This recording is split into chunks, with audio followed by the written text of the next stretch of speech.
En el nombre del Padre, y del Hijo, y del Espíritu Santo. Amén. Bueno, nada, quería darles la bienvenida ahora formalmente, y ya pues motivarlos pues que ahora estamos prácticamente sacramento por sacramento, no perder, digamos, esta hilación que nos toca darle continuación a lo que estamos haciendo. Quisiera empezar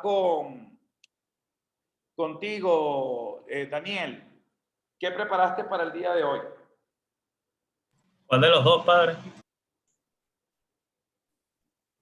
Daniel Rojas. Buenas tardes. Buenas tardes. Disculpen el internet Pedro, hoy bienvenido. está. Pedro, ¿qué nota te mereces tú? ah,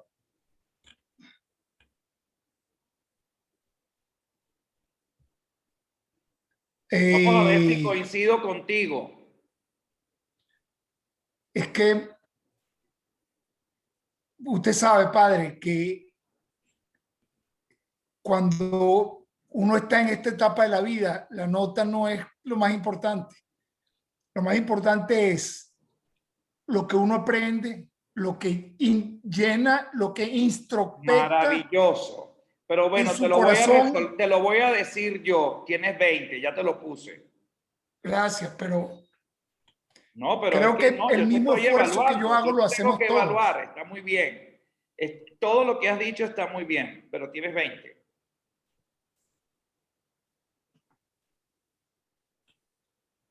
Bueno, adelante, Muchas perdón, gracias. Daniel. Que a mí me toca hablar sobre la celebración del ritual de la Eucaristía. Hay dos sacramentos de la Eucaristía, se divide en 4 etapas. ¿Puedes repetir, por favor? Es que no oigo bien. Me tocó hablar sobre la celebración de la Eucaristía, la parte de los rituales. Pues el sacramento de la Eucaristía se divide en 4 momentos. Tenemos la primera parte, que es el rito introductorio, donde se hace el canto de entrada, la inclinación al altar, beso al altar, la iniciación, solemnidad, el saludo, el acto penitencial, el Kyrie, el Gloria, la oración de la colecta. Luego la segunda etapa sería la liturgia de la palabra, donde se hace la primera lectura, salmo responsorial, segunda lectura, la de Julia, el evangelio, la homilía, el credo, la oración de los fieles. En la tercera etapa tendremos la liturgia de la Eucaristía como tal, la preparación y presentación. Voy a hacer, Daniel, disculpa, tú me oyes ahorita con los audífonos, ¿me oyes bien? Sí. Perfecto, es que estoy probándolos y ya entonces resulta bien. Dale, adelante. En la tercera etapa, que es la liturgia de la Eucaristía, se hace la preparación y la presentación de los dones, la incenciación, si es solemnidad, lavatorio de las manos, la oración sobre las ofrendas, la plegaria eucarística, el rito de la comunión. Y en la cuarta fase tenemos el rito conclusivo, que es el saludo, la bendición y la despedida final. Con respecto a la misa de la primera comunión, se hace una celebración o una misa solemne que se diferencia de la misa común porque solamente está dedicada exclusivamente para los niños que van a recibir a Jesucristo por primera vez. Se hace igual la liturgia de la palabra, la entrada, la lectura. En este caso la lectura hace referencia a, por lo general, a pasajes de alusión a la Eucaristía, el maná en el desierto, las primeras reuniones eucarísticas de los apóstoles, alegatoria de la vid. Luego se hace la homilía, la renovación de las promesas bautismales, la oración de los fieles, el credo, la liturgia de la Eucaristía como tal, el ofertorio, la consagración, la comunión y la bendición final. Muy bien, perfecto. Fíjense ustedes, sí me oyen, ¿verdad? Fíjense sobre el sacramento de la Eucaristía. Debo decir que para mí me llena de mucha emoción cada vez que me toca hablar sobre este sacramento. En primer lugar, porque a través del tiempo he podido de alguna manera identificar la centralidad de este sacramento dentro de la iglesia. Fíjense que Pope Baltasar este gran teólogo del Concilio Vaticano II, tiene una expresión muy hermosa donde dice que la Eucaristía hace a la Iglesia y la Iglesia hace a la Eucaristía. Hay una configuración maravillosa que fortalece la acción misma viva de la Iglesia. Y esa acción viva tiene una particularidad extraordinaria. Si nosotros partimos que la Eucaristía hace a la Iglesia y la Iglesia hace a la Eucaristía, bueno, vamos a entender muchos otros componentes que están entrelazados con este sacramento. Por ejemplo, nos prepara a la Eucaristía el sacramento de la reconciliación. Pero además, para recibir la Eucaristía, tenemos que ser bautizados, tenemos que formar parte del cuerpo místico que es la Iglesia. Y por otro lado, aparece otro componente maravilloso, que es el sacramento que vamos a estudiar en la próxima clase, y es que la preparación de la Eucaristía es también prepararse a la reconciliación, porque el acto, el festivo de la reconciliación, el acto festivo de la reconciliación es la Eucaristía. Es decir, yo me confieso para sentirme perdonado por Dios. Yo me confieso para sentir que realmente me reconcilio con Dios, para sentir su perdón, para sentir su misericordia. Pero además para prepararme para participar de esa gran fiesta que representa el banquete de la Eucaristía. El banquete es una comida convivial, es una festividad, es una celebración donde de alguna manera actualizo mi alegría, mi gran deseo realmente de configurarme a Cristo vivo y resucitado. Y por eso la Eucaristía vivifica la vocación y el compromiso del cristiano. Es decir, el cuerpo necesita alimentarse para vivir.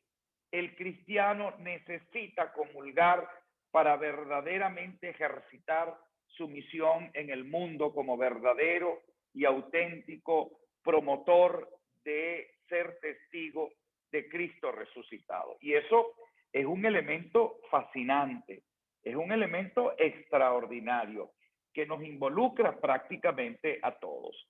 Hay un elemento bien interesante que el Concilio Vaticano II va a enfocar de una manera, digamos, preponderante, y lo va a hacer en la Sacrosanctum Concilium, lo va a hacer en la Lumen Gentium, pero lo va a hacer prácticamente en todos los documentos del concilio, que la centralidad de lo que realmente la Iglesia celebra en la Eucaristía es la celebración de la unidad, es la celebración de la actualización de un gran misterio. Y como connotación esencial, el concilio deja de llamar lo que hasta en ese momento se solía decir el santo sacrificio de la misa. Ustedes han recordado, al menos yo lo recuerdo cuando yo era muchacho, decía, bueno, voy a participar del santo sacrificio de la misa.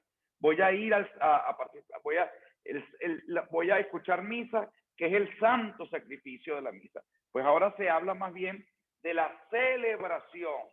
Se enfoca como el aspecto positivo de lo que representa el encuentro con Jesús vivo y resucitado y manifestado de manera sacramental. Entonces se habla ya no de escuchar, se habla ya de participar, se habla ya de celebrar.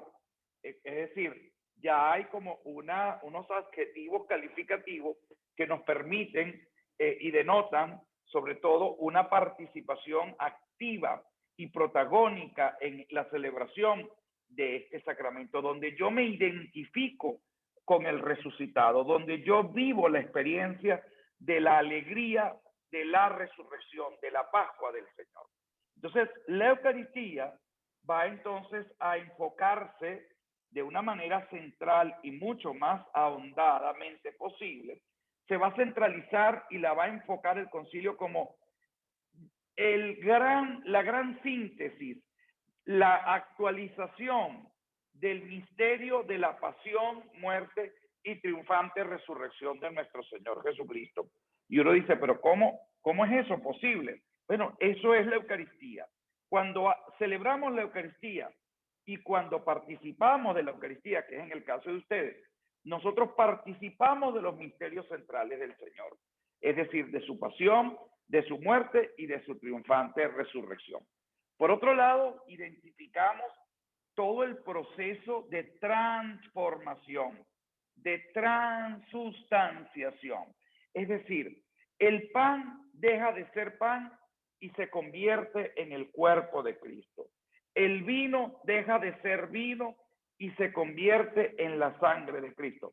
Eso no significa que se va a convertir en un pedazo de carne, porque lo que los ojos palpan, lo que los sentidos de alguna manera están presentes, no cambia absolutamente visualmente nada, salvo pues estos milagros eucarísticos que hemos tenido en el mundo, como el de Lanciano y el de Viterbo y de otros tantos, digamos, milagros eucarísticos donde, bueno, el cáliz se transformó en un poco de sangre y la hostia se transformó en un pedazo de carne. Bueno, definitivamente la presencia real y sacramental presupone que hay un proceso de transformación y de cambio. Y aquí es importante entender cuál es la materia y es importante también entender la forma, que yo me imagino que alguno de ustedes pues lo habrá estudiado, y le voy a dar un poco para que cada uno de ustedes lo exponga y yo no empiece a hablar lo que no debo hablar. Pero yo sí creo que quisiera como centralizar esta reflexión, la identificación de la Eucaristía con la Iglesia, como el acto de centralidad de toda la Iglesia. Y eso creo que tiene una connotación importante. Pero además, la conexión que tiene con la ministerialidad. Y fíjense ustedes lo maravilloso, lo hermoso que representa para todos nosotros esta experiencia extraordinaria que representa,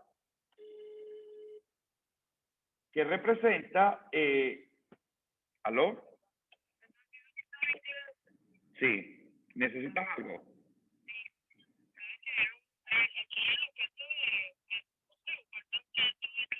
Ok.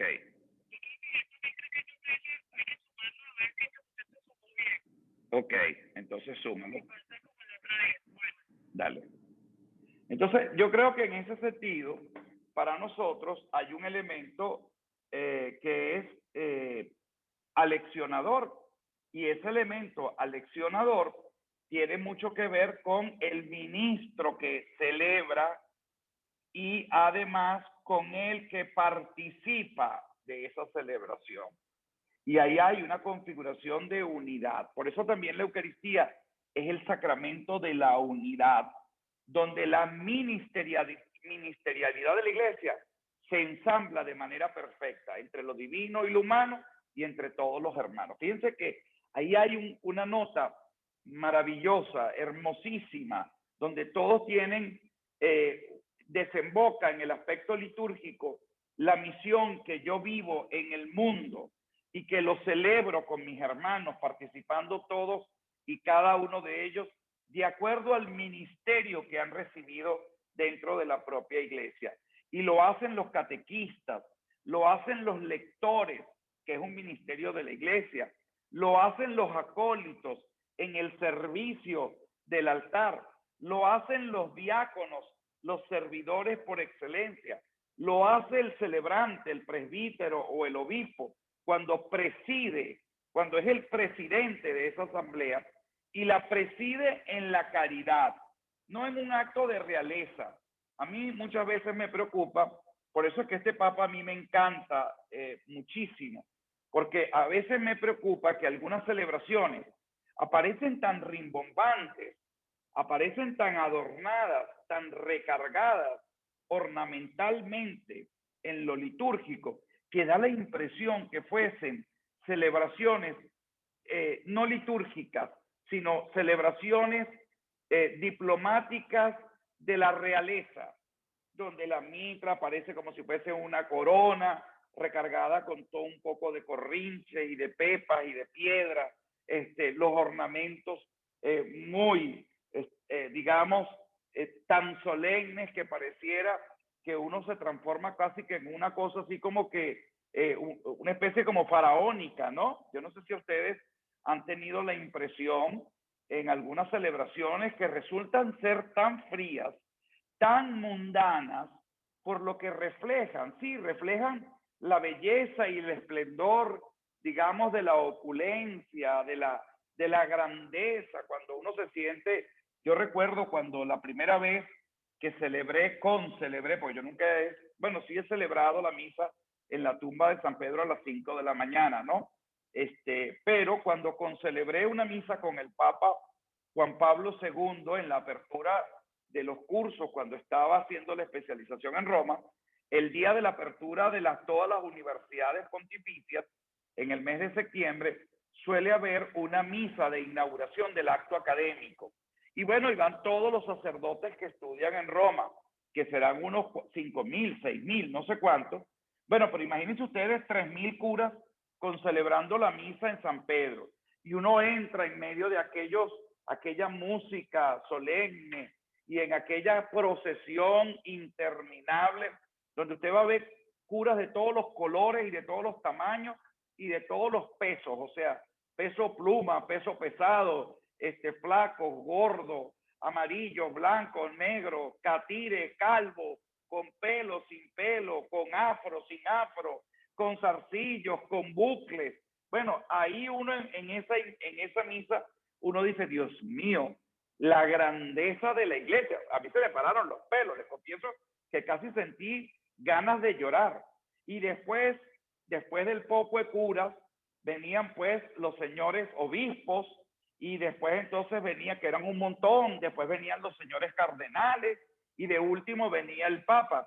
Y eso a veces me daba como la impresión de realmente redescubrir y no perder la maravillosa oportunidad que la liturgia nos brinda a todos, que es la comunicación de un mensaje espiritual profundo y no la transmisión de poder, de realeza, ¿saben? Donde muchas mitras pareciera que fuesen coronas y no unas mitras, donde pareciera que el báculo se convierte realmente en una pieza que identifica la misión del obispo como pastor, como guía, como acompañador de su pueblo, y definitivamente muchas veces los corrinches de las piedras preciosas y de todo lo que eso significa ha sido realmente no muy bonito, pues, y por eso hay como una necesidad de identificación de todas y cada una de estas cosas con la propia celebración. ¿Aló? ¿Me oyen? Ok. Entonces, creo y considero oportuno que la Eucaristía nos brinda esa oportunidad maravillosa de todavía se convierte como en el acto de mayor frecuencia dentro de todos los sacramentos. ¿Cuál es el sacramento que más frecuentamos? Bueno, el sacramento de la Eucaristía. Lamentablemente, el sacramento de la Eucaristía en algunas ocasiones viene como atropellado, viene como un poco relegado a la rutina, a la poca, digamos, creatividad pastoral que deberíamos tener, pero sobre todo a la poca preparación que tenemos de la inmensa mayoría que participan de la Eucaristía. Fíjense, miren, les voy a poner un ejemplo. Me pasó el día sábado pasado. El día sábado yo tuve una misa en la iglesia acá del Rosal y estaba celebrando una Eucaristía y mi secretaria anota el nombre de los difuntos. Bueno, para eso tengo la secretaria, para que realmente ella lleve control un poco de todo el quehacer, digamos, administrativo de la propia parroquia, y la gente se sienta atendida y se sienta escuchada para que las cosas que muchas veces por la propia dinámica que uno tiene y por las múltiples responsabilidades, uno dedica darle como la atención a toda la feligresía que requiera algún servicio. Y yo recuerdo que esta misa, bueno, aparecía el nombre de unos difuntos pasados a máquina, en computadora. Y entonces, bueno, yo los leo al inicio y como a los 3 minutos viene el muchacho que es el sacristán e intenta como interrumpirme dentro de la celebración de la misa para pasarme un papel. Y yo veía que ahí había como una especie de conversatorio. Me imagino que alguien había venido durante la semana, había anotado la misa y no se le había nombrado al muerto en la misa. Y entonces esta familia tenía un rollo para que yo, que me agarraron con el apellido no atravesado, sino que a mí me desconcentra realmente si me empiezan a interrumpir. Yo le pongo la mano y le digo, o sea, como queriendo decir, no te permitas en acercarte, porque estoy celebrando la misa, me desconcentras. Y luego la señora, no conformándose, el pobre muchacho, me imagino que se asustó, el sacristán, porque sabe que cuando lo miro con el ojo, con la ceja un poco gruñida, toma, y entonces va donde la otra viejita, que es la que siempre me lee, para que también, y la propia viejita viene a traerme el papel, y también le doy un parado, pero saco, en cambio de hacerle así, saco la mano para el otro lado para que la cámara no me capte, porque yo grabo mis misas. Y resulta que no le nombré los difuntos. O sea, ¿por qué no lo hice? ¿Por un acto de soberbia? No.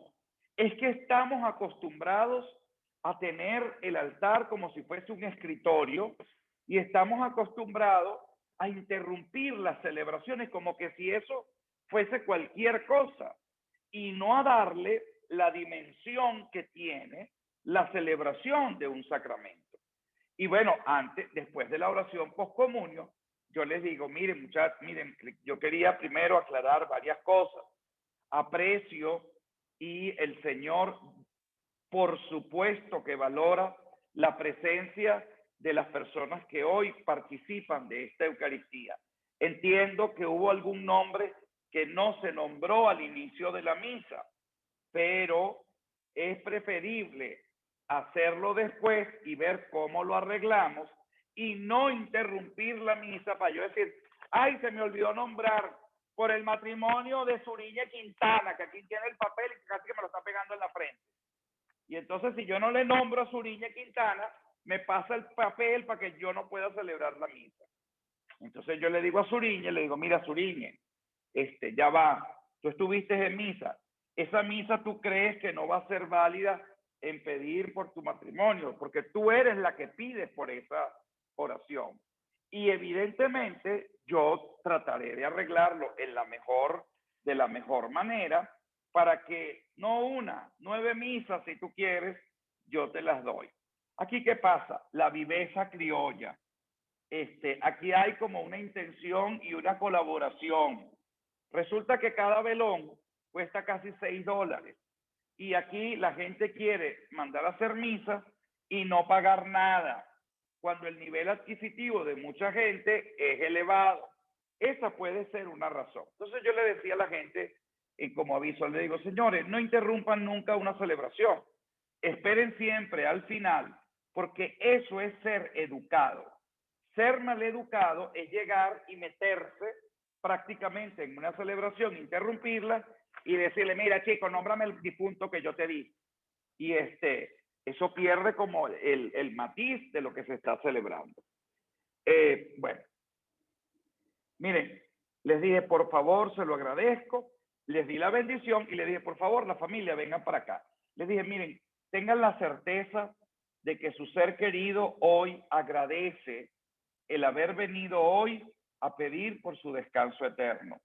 La misa, aunque yo no la haya nombrado, por las razones que les acabo de explicar, la misa ustedes la aplicaron por su ser querido. ¿Quién soy yo para ponerle límite a pedir para el descanso eterno? Es decir, la validez de lo que yo hago no me lo invalida ni siquiera el propio celebrante. De manera pues que yo les voy a agradecer que no vuelvan a hacer eso porque interrumpen la ceremonia y eso no se puede ni se debe hacer. Con mucho gusto. Bueno, padre, yo fui, me atendió un muchacho, le dije, bueno, yo no tengo un muchacho allá abajo, yo lo que tengo es la secretaria. Bueno, a lo mejor se topó con mi hermano, que le hizo el favor, le cobró, dejó el dinero allí y no notificó. Muy mal hecho. Le dije, ya veré, yo le llamaré la atención, pero en una de esas, escucho en la puerta, ese desgraciado lo voy a denunciar en la conferencia episcopal, y me dijo del mal que me iba a morir, pero todo esto a alta voz. Ustedes saben que aquí hay como una costumbre del padrote, del que se la tira de sobrado, que el que levanta la voz se come realmente el show. Y yo, como no me le quedo callado a nadie ni a nada, me quité el ornamento y le dijo, ¿qué te pasa a ti? ¿Me puedes bajar el tono de voz? ¿Tienes algún problema? Bueno, casi que me pega. Me dijo desgraciado, imbécil, cretino, bueno, de todos los adjetivos calificativos. Bueno, ¿qué quiero decir con esto? La pobreza espiritual que muchas veces llevamos cuando participamos de un sacramento. ¿Qué denota todo ese comportamiento? Un escasísimo conocimiento sobre lo que realmente se participa, y en este caso, de lo que yo celebro. Y esa es una de las grandes dificultades que tenemos en la celebración de todos los sacramentos, pero muy especialmente del sacramento de la Eucaristía. Cuéntame. El error era de ellos, ¿no? Era de ellos. Ya va un minuto. El error era de ellos por el tema de la sumatoria, es de ellos. Pídesela, pídesela. Entonces, fíjense que para mí hay un elemento que es importantísimo, y es qué hago yo como celebrante para preparar a las personas. Fíjense que nosotros, imagínense que Pedro Deves es párroco de una comunidad y va Diego Paredes, y entonces Pedro Deves, que está pelando y está ladrando, que no puede pagar la luz de la parroquia. Déjeme decirle que eso es lo que está pasando en nuestras parroquias, que no puede pagar la luz, que no le alcanza para hacer el mercado, porque la colecta, por ejemplo, de este domingo, acá en el Rosal, fueron 30 millones de bolívares. 30 millones de bolívares son $9. Y esa es la colecta más importante de la semana. ¿Qué significa eso? Que si yo tengo 9 personas que trabajan en la parroquia y la que menos gana son $120, que no es nada, es decir, porque una persona que tiene una familia que mantenerla, ¿cómo hace para vivir con $120? ¿Cómo se paga un sueldo? ¿Cómo se hace para realmente resolver una situación como esta? Bueno, yo tengo que suponer que ustedes no son ricos, pero son millonarios en comparación a la inmensa mayoría de la población. Primero porque tienen algún recurso para poder estar aquí frente a mí y escuchar clases. ¿Cuánto no cuesta un posgrado? ¿Cuánto no cuesta estudiar en una universidad privada? Y por tanto, Diego Paredes es el que más tiene plata. Mírale la cara que tiene. Y entonces, allí uno va a ver definitivamente, bueno, el valor de las cosas. Es decir, si yo voy a mandar a hacer a celebrar una misa, déjame ser generoso. La gente realmente no solamente es tacaña, la gente es cruel. Por favor, no lo sean ustedes. Y el que no tiene, que no se preocupe en dar nada, pero el que tiene, haga el favor de tener generosidad para poder compartir, porque hay que valorar lo que el otro hace. Lo único valioso en el mundo no es lo que tú solamente sabes hacer, sino también lo que hace tu prójimo, que es tan valioso y probablemente es mucho más valioso de lo que tú en el fondo haces. Y eso es uno de los elementos que desemboca en esta situación. ¿Qué quiero decir con esto? Bueno, que la Eucaristía muchas veces se utiliza el sacramento para recordar un muerto, no para celebrar unos misterios centrales de la propia fe. Ese es el punto. Por eso el ejemplo. Y partí del ejemplo para llegar realmente a los conceptos que quedan después distorsionados y alejados de la misión que deberían cumplir dentro de la propia iglesia. ¿Cuál es esa gran misión que debe cumplir la Eucaristía? Fortalecer la vida espiritual de todos los cristianos. Que cuando yo participo de ella, wow, salgo como fortalecido. Bueno, la homilía del cura, una porquería. Eso no sirvió para nada porque ni la preparó. Pero mi participación en la Eucaristía fue maravillosa porque tuve a Cristo en mi vida y lo compartí hecho pan y vino con mi hermano a quien no conozco y que es mi hermano. Y ahí está la grandeza de la Eucaristía. El poder sentarme en una mesa a comer y a disfrutar un banquete con gente que no conozco, pero que luego terminarán siendo mis amigos, mis hermanos. Y por ser un poco más así como más populachero, mis panas. Ahí está la grandeza. ¿Para qué yo le voy a dar? Yo me volteo, hay gente que le encanta dar la paz. El momento que a todo el mundo le encanta, a las viejas, a los jóvenes, a los niños, todo el mundo se vuelve loco. Ay, y en Venezuela todo el mundo ahí, todo el mundo empieza ahí a moverse, a mover todo el cuerpo, los brazos, todo el mundo le fascina el momento de la paz. Y beso y no beso.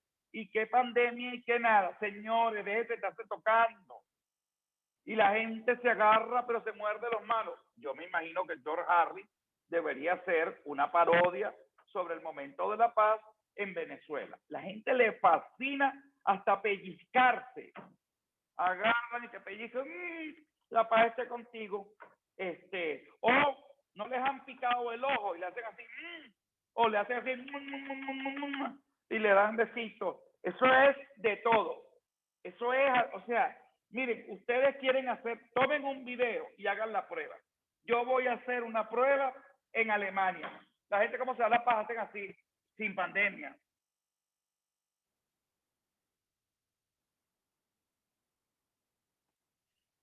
Le hacen, imagínense un barlovento con ese poco de gente ahí. Bueno, es que se deja hasta pellizcar los cachetes.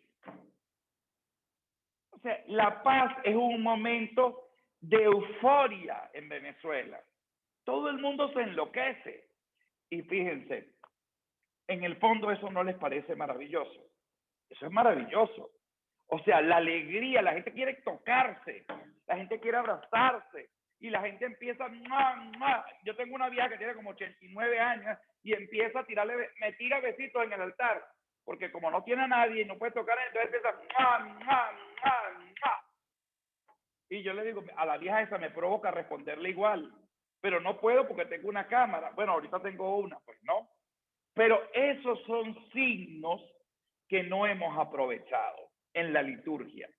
Somos muy cálidos, somos muy de tocarnos, de gestos, de presencia, de afectos, y creo que ese es un elemento que habría que educar para que eso no se quede allí. Porque si bien es cierto que nos encanta echar un brinquito y estar con esa tocadera en el momento de la paz, se terminó la paz y empezó la guerra. Se terminó la misa y regreso a mi vida cotidiana. ¿Cómo yo conecto lo que celebro con mi vida? Y la liturgia insiste, la liturgia del Concilio Vaticano II celebra lo que vives, lo dice explícitamente, y vive lo que celebras y conéctate en esa relación con Dios que te permita entender que participas de esa gloria y de esa maravillosa comunión. Entonces, la Eucaristía va a tener un elemento integrador. La Eucaristía se convierte en el principio de unidad de toda la iglesia. La iglesia queda vivificada. La iglesia tiene vida cuando celebra la Eucaristía. Es que la iglesia se muere si no hay Eucaristía. Es como la comida para el hombre. Bueno, que sirva esta introducción para continuar con esta clase. En la misma línea de Daniel, ¿quién sigue más o menos hablando de ese tema o pasamos a otro? Blanca, ¿cuál era tu tema? El derecho, ¿verdad? El derecho canónico, sí. Igual que Pedro Debes, el derecho canónico. Pedro que tiene la segunda parte. Suriñe. Voy. ¿Hablo yo o no? No, todavía el derecho canónico no. Ok. Tú vas a hablar de último con Pedro. Cuéntame. Ok, padre. Daniel y yo vamos a hablar de la parte dogmática de la Eucaristía, ¿ok? Bueno, como ya usted bastante se adelantó y bastante dijo de la Eucaristía en todo lo que acaba de hablar, yo voy a hacer unas puntualizaciones y voy a extenderme en alguna parte, ¿no? Entonces, como ya usted bien dijo, la Eucaristía es el sacramento del cuerpo y la sangre de Cristo bajo la apariencia del pan y el vino. Eso es importantísimo porque esto nos va a llevar al concepto de lo que es la transustanciación, cuando hablemos de la transustanciación, ¿no? Porque la Eucaristía es el sacrificio de la cruz en los signos sacramentales del pan y el vino. O sea, la materia es el pan y el vino, y la forma son las palabras de la consagración, ¿cierto? Entonces, en la Eucaristía es el sacramento central, o sea, es como el sacramento rey, el sacramento más importante en la iglesia, no sin quitarle importancia a todos los demás, pero es como, yo diría como que el sacramento que es la unión de todos los demás sacramentos, ¿no? Trento dice, tiene cierto la Santísima Eucaristía de común con los demás sacramentos, ser símbolo de una cosa sagrada y forma visible de la gracia invisible. Mas se halla en ella algo de excelente singular a saber, que los demás sacramentos entonces tienen por primera virtud de santificar cuando se hace uso de ellos, pero en la Eucaristía, antes de todo uso, está el autor mismo de la santidad. O sea, que uno tiene la gracia una vez, o sea, la gracia sacramento de la Eucaristía es un sacramento que más frecuentamos y que realmente compartimos la sangre y la muerte de Jesucristo, su sacrificio, y por ende a cada rato pues estamos en contacto con eso, con ese sacrificio, ¿no? Entonces, Santo Tomás decía que mientras todos los sacramentos contienen simplemente una virtud comunicada por Cristo, o sea, lo que decía Cristo a través del bautismo, lo que decía Cristo, lo que estábamos hablando de las Escrituras, y que emana a través de ellos, la Eucaristía contiene el mismo cuerpo y sangre de Cristo, el Cristo sacrificado, Cristo en su pasión, el que está contenido en la Eucaristía. Los demás sacramentos se realizan en el sujeto. O sea, ahí radica la esencia y la importancia del sacramento de la Eucaristía. Además leí que el sacramento de la Eucaristía es sacrificio, pero a la vez es convite. O sea, banquete, invitación. Es invitación y sacrificio. Entonces ellos explicaban estas dos cosas, invitación, sacrificio, ¿hasta qué punto? Ay, sí, dice que está inestable en mí. Entonces, así como se comporta la virtud del Espíritu Santo en el agua del bautismo, así se comporta el verdadero cuerpo de Cristo en las apariencias del pan y el vino. Entonces, la Eucaristía no continúa el sacrificio de la cruz de Cristo, sino que cada vez que hay una Eucaristía, es la actualización del sacrificio de Cristo ya consumado. O sea, no es que Cristo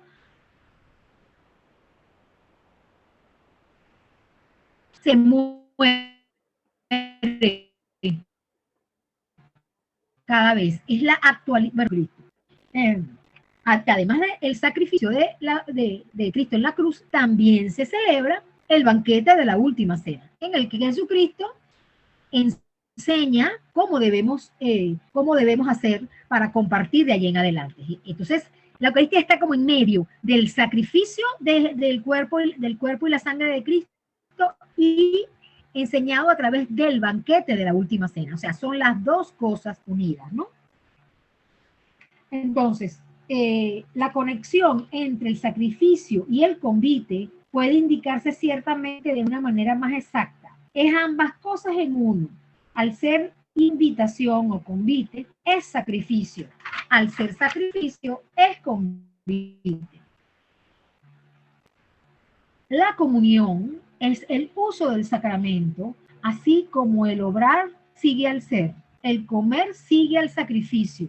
El uso es el perfeccionamiento del sacrificio, o sea que en la medida que nosotros vamos y participamos del banquete eucarístico, perfeccionamos el sacrificio de la pasión de Cristo.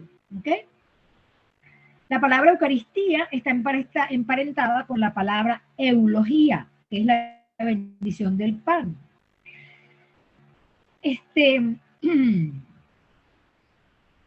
La existencia del sacramento del sacrificio eucarístico, Cristo se atestigua que en él se compendia el sentido de todo lo que los hombres querían expresar con el sacrificio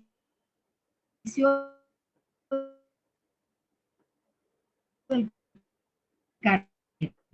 Al entregarse a Dios, se entrega humana a Dios en la figura del carnero, o sea, del sacrificio pascual, arranca los sacrificios del Antiguo Testamento. Es en Cristo cuando logra la primera vez su finalidad. O sea, que él rememora el sacrificio pascual y por eso él muere la noche de que se conmemora la Pascua. O sea, que él es el carnero, él es el sacrificado, él es la nueva alianza y cada uno de nosotros en la Eucaristía participa con el banquete, con la última cena del sacrificio de la pasión.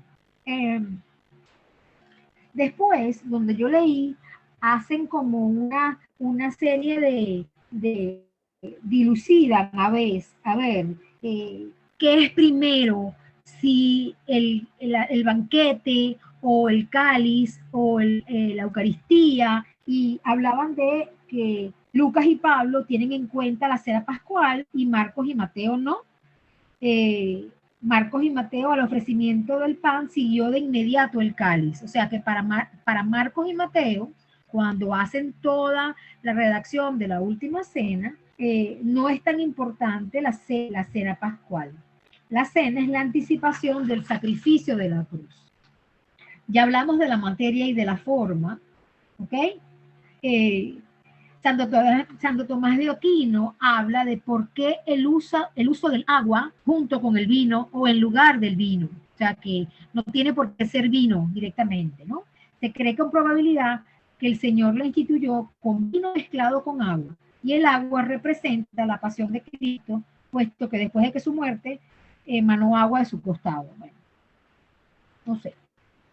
Ahora, no sé si Dani... Ahora, porque esta parte en el derecho canónico dice que tiene que ser vino y agua. Un poco de agua, sí. Eso, vino y agua. Sí, bueno, eso es lo que dice Santo Tomás. Igual que la diferencia del pan fermentado y pan de ácimo, dependiendo de las iglesias, si son occidentales y orientales. Bueno, de hecho, esto lo vimos en Eclesiología. Una de las razones por la separación de la iglesia, bueno, ficticias obviamente, ¿no? Una de las excusas fue el uso de pan de ácimo y el no pan de ácimo en la Eucaristía. Fue una de las razones y la diferencia de las iglesias occidentales y orientales. No sé, Dani, si quieres hablar algo de lo que yo he dicho. Ajá, sí, Pedrito, sí. No, es que quiero poner en discusión, porque el padre decía que tenemos que entrar en la profundidad de la teología sacramental. Entonces, quería poner en discusión eso que yo comenté el otro día. Una propuesta teologal, pues, o teológica, dice que a la pregunta de cuántas misas se han celebrado a lo largo de los años, de los 2000 años. Entonces dice una sola. Y le dice, y la verdad, ¿y por qué es una sola? Porque realmente cada vez que se celebra un acto eucarístico, lo que hace el sacerdote es insertar al pueblo de Dios en ese primer acto eucarístico que celebró Jesucristo.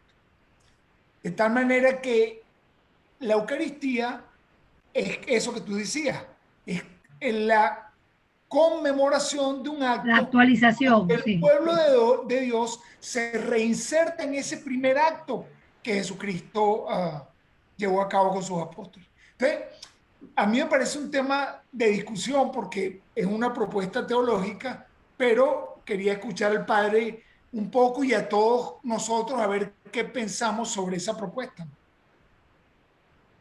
Ok, adelante.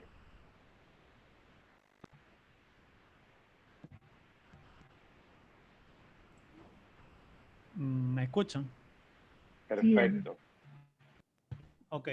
Bueno, yo, aparte de lo que comenta Suriñe, y bueno, después retomo un poquito lo que estaba diciendo Pedro, y bueno, creo que cada quien puede complementar con su parecer. A mí me gustaría hablar sobre el término de lo que es la transubstanciación. ¿Qué pasa?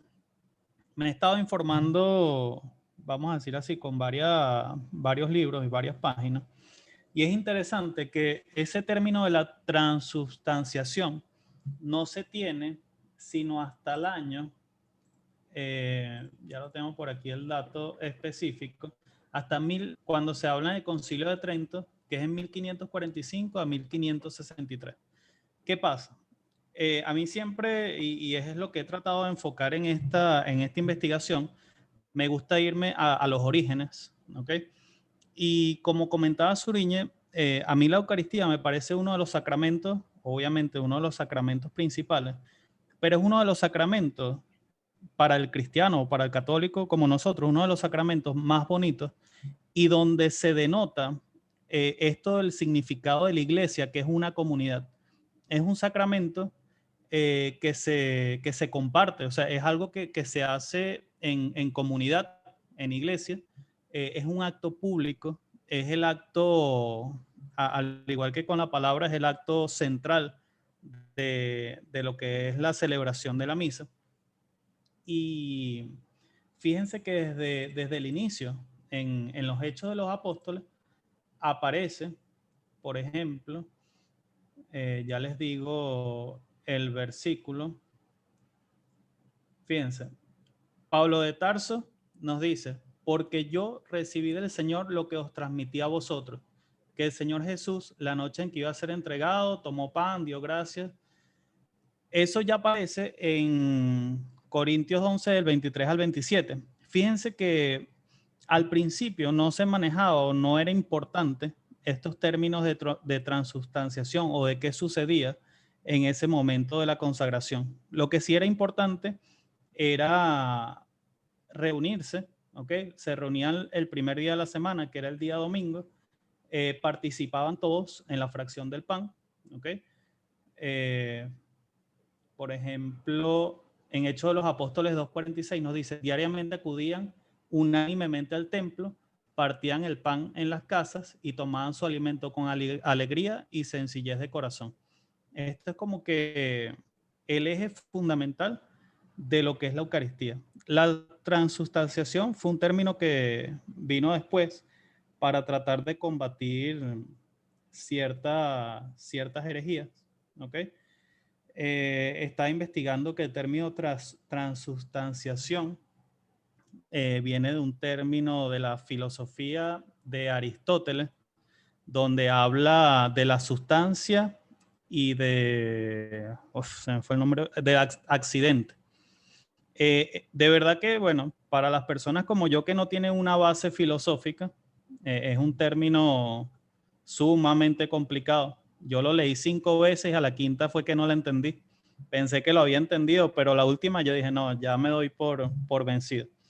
Pero bueno, básicamente es un término que se utilizó y se los voy a decir con mis palabras, para decir básicamente que lo que cambia en la Eucaristía no es el sabor, no es la forma del pan ni del vino, sino que es la sustancia. ¿Ok? Nosotros físicamente muy bien. no vamos, sí, bueno, es una aproximación de Daniel, ¿no? Pero es eso, o sea, físicamente, en sabor, en olor, en la materia como tal, nosotros no vamos a notar ningún cambio. Lo que cambia es la sustancia. ¿Ok?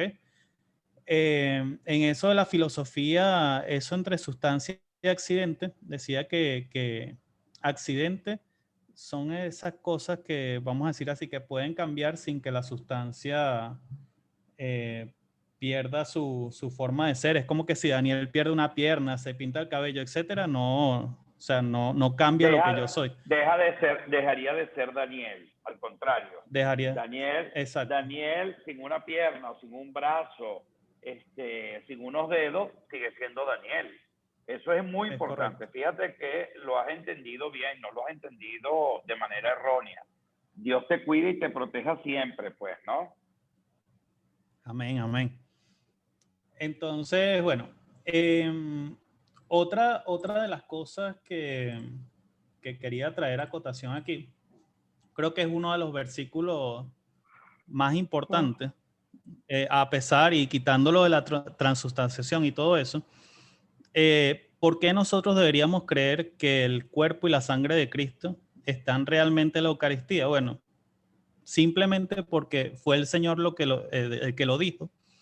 E inclusive hay un versículo bien, vamos a decir así, bien, por decirlo de algún modo curioso, ¿ok? Que es cuando Jesucristo dice, porque mi carne es verdadera comida y mi sangre verdadera bebida. Dice, muchos de sus discípulos al oírle dijeron, es duro este lenguaje, ¿quién puede escucharlo? O sea, en el mismo momento cuando Jesucristo estaba diciendo esto, hubo gente que no creía que el cuerpo y la sangre de Cristo era verdadera comida y verdadera bebida. Entonces, Jesús le dice, escuchó que murmuraban y dice, esto os escandaliza. Y cuando veáis al Hijo del Hombre subir a donde estaba antes, entonces fíjense que inclusive para la época en que estaba Jesús era un término bastante complejo y es donde, bueno, tenemos que armarnos de la fe y creer que eso realmente es así, que es el cuerpo y la sangre de Cristo.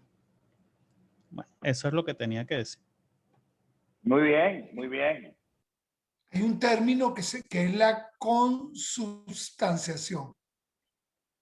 Muy bien. El término Muy bien. consubstanciación es el término que utilizan los protestantes, aunque dicen que Lutero nunca utilizó ese término, pero es lo que utiliza. Entonces, ¿qué significa exactamente? Bueno, significa, yo creo que lo mismo. Lo que pasa es que dicho con otras palabras, porque lo que significa es que la consubstanciación es que esa materia coexiste con el cuerpo y la sangre de Cristo. O sea, la palabra clave es coexistencia.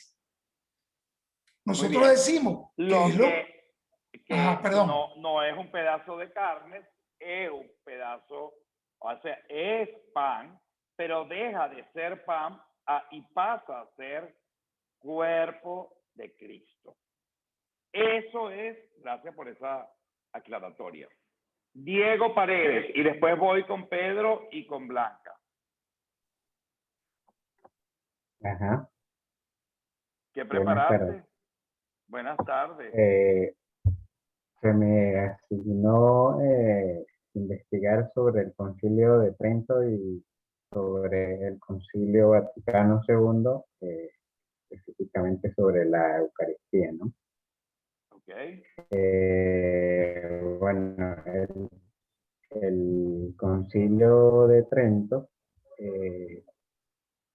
por lo que he podido investigar, pues surge como, dice la palabra de algunos artículos, como revulsivo al protestantismo y se da en el siglo XVI, también como elemento revitalizador de la iglesia.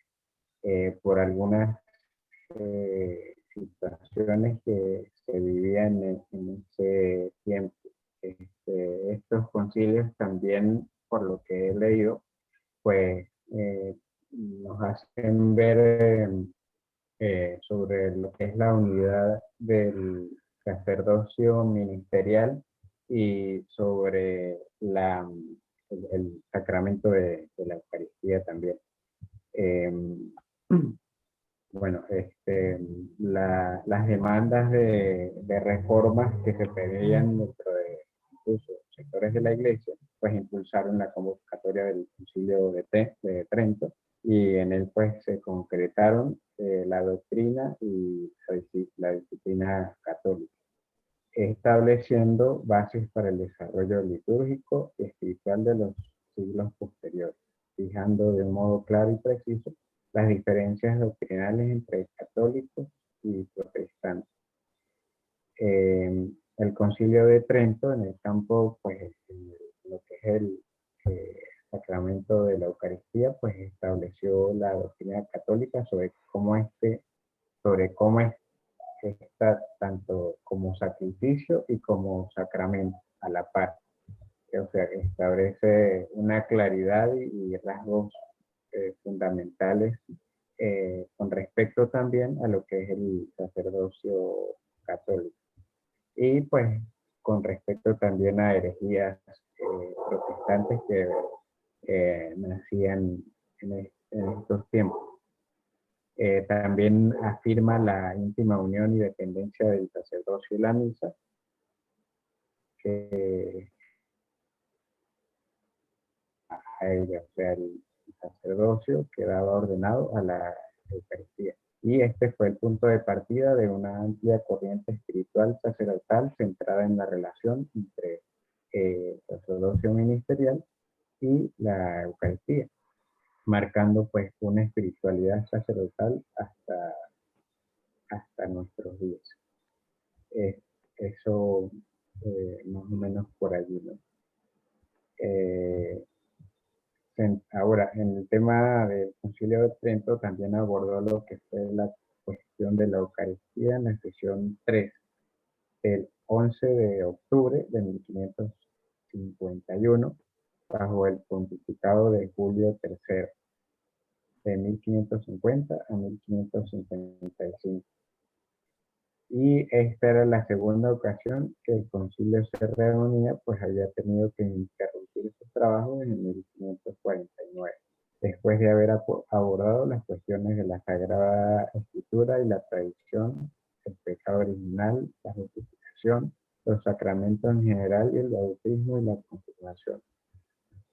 Se puede decir que este primer periodo fue la base sobre la que se sustentó todo el edificio doctrinal de Trento, pues se hacía preciso clarificar cuál era la doctrina católica en estos puntos, que creaba mucha controversia entre protestantes y católicos. El decreto sobre la Eucaristía del Concilio de Trento recoge su argumentación de tres fuentes principales o lugares teológicos: la Sagrada Escritura, los Santos Padres y la teología escolástica.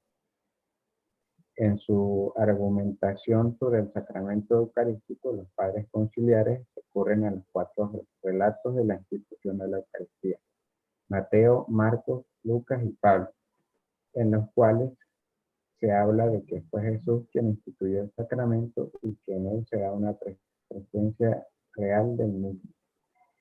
Se recurre a San Pablo para exponer la razón de su institución en 1 Corintios 11, y para exponer la necesaria preparación para recibir la comunión sacramental. 1 Corintios 11, 28.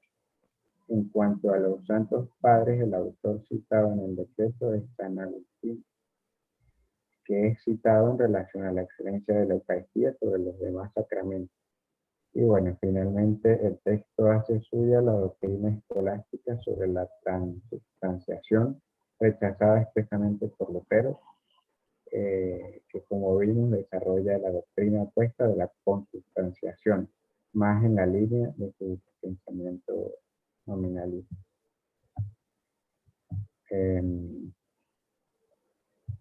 También el concilio pues afirma en su decreto eucarístico la fe tradicional de la iglesia, asumiendo el aporte de la teología escolástica, la cual desde el punto de vista filosófico pues explica la conversión del pan y el vino en el cuerpo y la sangre de Cristo con el término transubstanciación, y también fue usado por primera vez por el magisterio de la iglesia por Inocencio III en un decretal de 1202.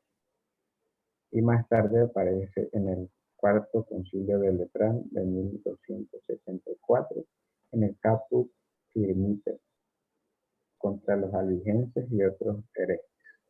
En el siglo XVIII también fue defendido por el Papa Pío VII frente a las afirmaciones del Sínodo de Pistoia que lo calificaban a él y por extensión a la doctrina de la transubstanciación como una cuestión puramente escolástica y que debería ser descartada su explicación en la instrucción religiosa que debían recibir los fieles.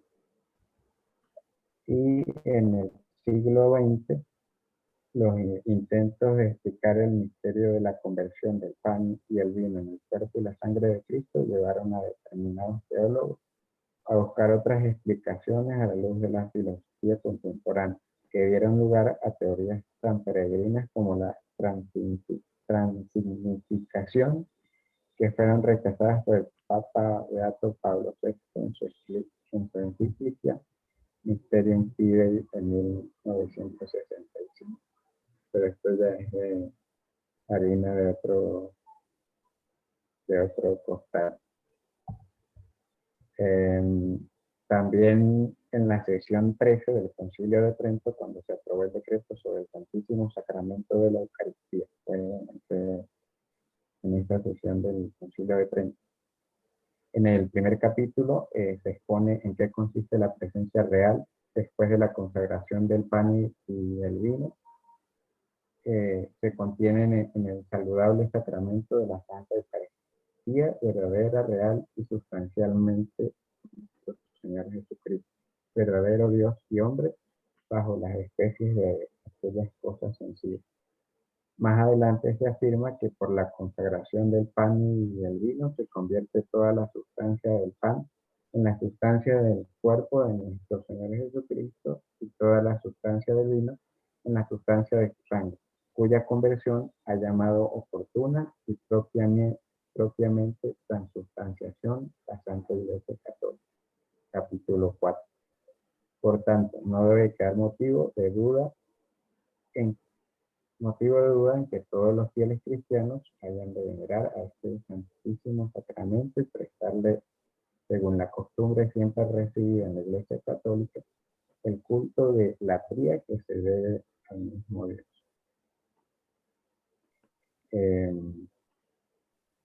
Y con respecto a lo que es el Concilio Vaticano II, también tenemos lo que es la Sacrosanctum Concilium, que en su capítulo 2 habla sobre el sacrosanto misterio de la Eucaristía, misterio pascual, dice nuestro Señor, nuestro Salvador en la última cena, en el 47, la noche que le traicionaban, instituyó el sacrificio eucarístico de su cuerpo y sangre, con lo cual iba a perpetuar por los siglos esta su vuelta, el sacrificio de la cruz, que confiara a su esposa, la iglesia, el memorial de su muerte y resurrección, sacramento de piedad, signo de unidad, vínculo de caridad, banquete pascual en el cual se come a Cristo, el alma se llena de gracia y se nos da una prenda de la gloria venidera. Y bueno, allí continúa hablando sobre la participación de los fieles, la riqueza bíblica en el misal, la revisión del ordinario de la misa, recomienda también lo que es la homilía, la oración de los fieles, leer las lenguas vernáculas y el latín, y la comunión bajo ambas especies. También habla sobre la concelebración y sobre la unidad de la misa. en el numeral 56, dice, las dos partes de que consta la misa, a saber, la liturgia de la palabra y la eucarística, están tan íntimamente unidas que constituyen un solo acto de culto. Por esto el Sagrado Signo exhorta vehemente a los pastores de almas para que en la catequesis instruyan cuidadosamente a los fieles acerca de la participación en toda la misa, sobre todo los domingos y fiestas de precepto. Y en el numeral también 1337 del Catecismo de la Iglesia Católica, pues encontramos una cita del Concilio de Trento sobre la institución de la Eucaristía. Muy bien, muy bien. Adelante, Blanca y Pedro. Pero tienen que ser poquito cada uno. Lo dejamos para la próxima. Ok. Yo creo que es mejor. Vamos a darlo para la próxima. Sí, Vamos yo a creo que es darlo para mejor. la próxima. Yo tengo Sí, que y ir a hablar- leer y las al- tengo que ir a Entonces- leer las intenciones en la Sí. misa. No, y hablar Vaya, de los vaya. sí, Tengo que salir y hablar de corriendo. los mohucios. De los mohucios. Miren, nos vemos la próxima semana, Dios mediante. Mi clase será desde Madrid. Ay, qué bueno. Entonces, y la otra de arriba será desde Roma. Y la otra de arriba desde Sicilia. O Qué sea, no. suerte, qué suerte.